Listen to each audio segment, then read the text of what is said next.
Göttingen is a city known for its rich mathematical history. It has seen the birth of many revolutionary ideas that changed the way people do mathematics all over the world. One can see some reminders of this heritage when walking in its streets or around the new faculty buildings. In fact, it was so important at some point in history that some concepts that have become now fundamental in modern science were essentially discovered and developed in the very same city by the successive generations of the community of mathematicians.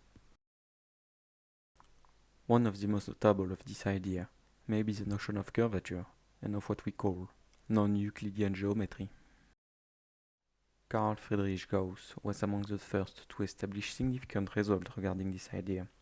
Back then, geometers only studied Euclidean geometry, that is, the geometry of the plane, the one that is still taught in high school, where the sum of the angles of any triangle equals 180 degrees, and two parallel lines shall never meet.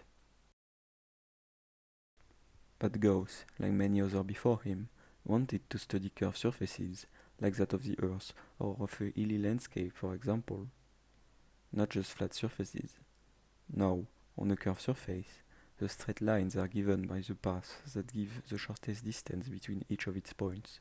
They are called the geodesics of the surface. On a cylinder, for example, those are given by the circular helices going around the cylinder in circles.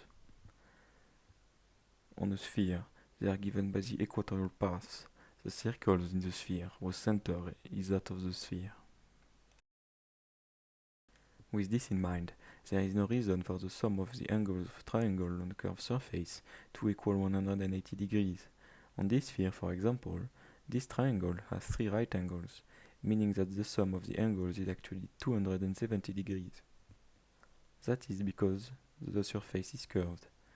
What is now called Gaussian curvature is a number associated to the geometry of the surface that is positive if that sum is superior to 180 degrees, and it is negative if it is inferior.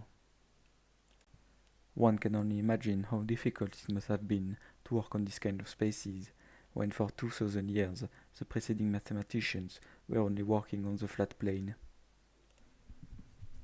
Gauss was the first to establish several important theorems on these more general surfaces. He did this during his works around the 1820s. We cannot here go into the details of their meaning or their proof. They relate the curvature of a surface with more intrinsic properties of its shape.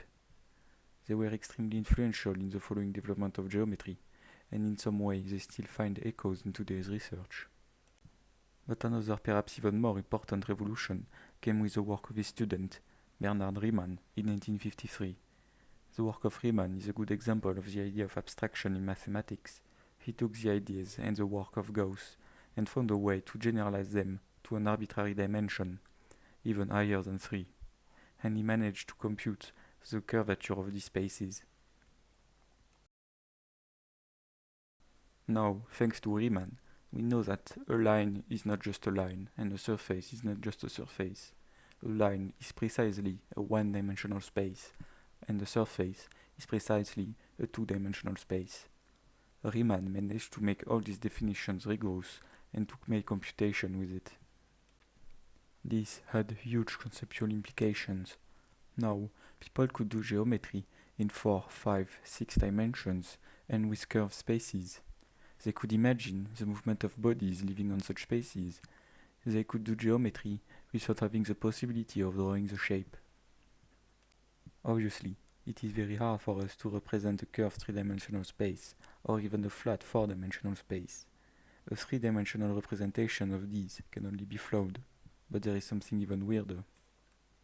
In 1882, following the conceptual approach of Riemann, the professor at the University of Göttingen, Felix Klein, described for the first time what is now called the Klein bottle. This is a 2-dimensional shape that cannot be represented in 3-dimensional space. This is a surface that one cannot draw. This is why all these representations we see of the Klein bottle have this weird self-intersection. These are not the real Klein bottle.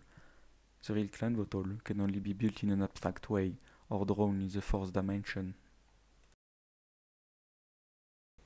The work of these mathematicians is now the foundation of the modern theories of geometry. Every math student around the world will hear about, if not study in details, the ideas of Gauss, Riemann, and Klein. They are considered as part of the basic theoretical background of every researcher. But one thing is sure, just as the elements of Euclid cross the millennia and are still remembered and studied to this day, their ideas will also certainly stand the test of time.